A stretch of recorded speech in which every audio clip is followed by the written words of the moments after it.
Socrates, why did they end him? Western philosophy, as we know it today, is greatly indebted to one man whose life remains a mystery and a myth. So little is known yet much has been written. Is he the father of philosophy? Is he the greatest philosopher of all time? Why did he choose to die the way he died, for a man who lived in the times in which he lived? We must admit that there are more questions than answers. Welcome to our channel. We present to you a philosophical genius who died for his cause, Socrates. As to the question of his greatness and whether he is indeed the greatest philosopher of all time, well, you be the judge. Okay guys, let's roll. One of the greatest problems with understanding the life and works of Socrates is Socrates' problem. We'll talk more about that later in this video. Socrates was born around 469 BC in Athens, Greece. It certainly did not occur to his father, Socrates, who was a sculptor in ancient Greece, nor his mother, Phaenarete, who was a midwife, that their child was going to become a genius philosopher. You could say he was a jack of three trades and a master of all three, a genius at one. Socrates began learning masonry from his father. Lacking any formal education other than his father's trade, he initially became a stonemason earlier in his life. Socrates was a sculptor for Parthenon, a temple dedicated to Athena. Much late, he moved into his second profession, the military. Back in ancient Greece, citizen soldiers were called hoplites. He served in the army as a hoplite for three major wars: the Battle of Amphipolis, the Peloponnesian War between Athens and Sparta, and the Battle of Potidaea, where he saved the life of the Athenian general Alcibiades. After retiring from the army, Socrates took up his most famed profession, teaching, where he earned his reputation as one of the greatest teachers of all time. Now, what is the Socrates problem? Unlike most Greek philosophers, Socrates never wrote down any book. There is no original body of work authored by the genius. Socrates preferred speaking and mentoring his followers, and one of them equally became one of the greatest minds known in the history of mankind, Plato. For a genius who also taught Xenophon and Aristophanes, he's certainly one of the greatest teacher-mentors of all time. The memorabilia of Xenophon and the dialogues of Plato would have been essential to solving the Socrates problem, so it seemed. But many philosophers have accused Plato of using a character called Socrates as a mouthpiece for his own personal philosophical views. Yet Plato's dialogues remain a primary and perhaps the most trusted source of understanding of the life and teachings of Socrates.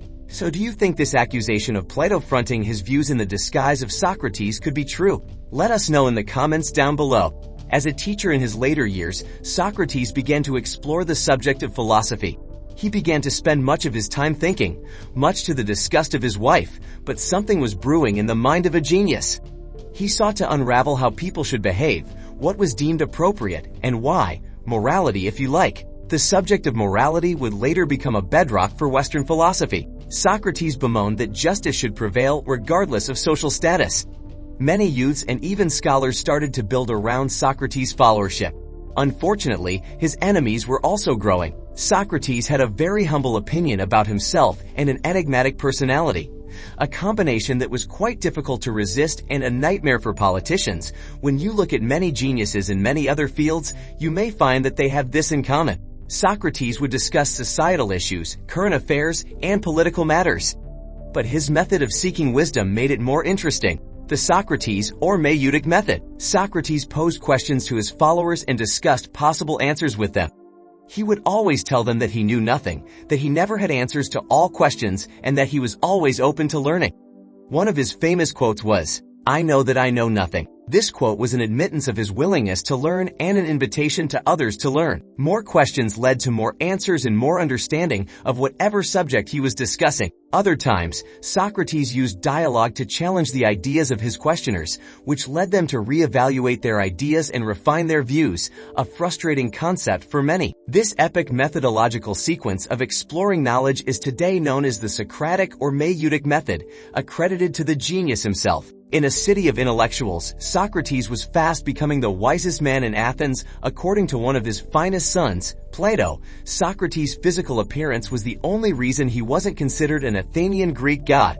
Others believe he wasn't considered a god because he was an atheist. But how true was that? Talking about Greek mythology, Greek gods were often seen as supreme beings who were sorta power hungry, and maybe just a little irrational.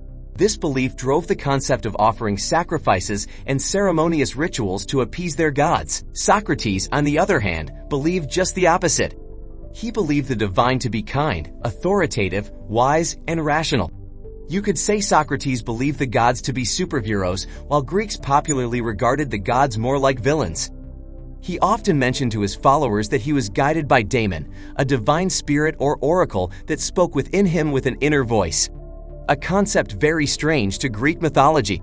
Socrates' religious view would eventually lead to his arrest. He was sentenced to death by hemlock poisoning, an ancient Athenian method of execution. In one of Plato's most famous works, The Apology of Socrates, he sheds more light on the last days of Socrates. His trial raised several questions about the value of free speech, the nature of democracy, moral and religious obligations, and the state's laws. Do you think if Socrates stood a fair trial, he would have been sentenced to death in today's world? Let us know in the comments. Once arrested, companions of the genius tried to bribe the guards to free Socrates, but he blatantly refused to escape.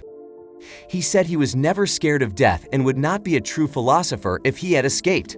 Instead, he chose to stay and die for his philosophy. Through Socrates' influence, Plato would go on to establish schools which led to the transfer of Socrates' ideology and today gave birth to the traditional foundations of Western philosophy and civilization.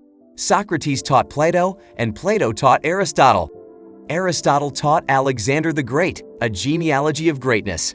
His influence on philosophy is almost unmatched. Today, cosmologically oriented philosophers who existed before him are referred to as pre-Socrates. One could even argue the core of philosophy has moved from the seen to the unseen, thanks to Socrates. Like geniuses such as Einstein, Edison, and Newton had also shifted the conventional school of thought, Socrates truly defined an era. Shortly before his death, his last words were, "The hour of departure has arrived, and we go our ways, I to die and you to live. Which is better? God only knows." The circumstances leading to his death may have further cemented his legacy, but he sure lived a great life. So, do you think Socrates was the greatest philosopher of all time? Let us know in the comment section down below. Feel free to share this video with your friends. Thank you for watching. See ya!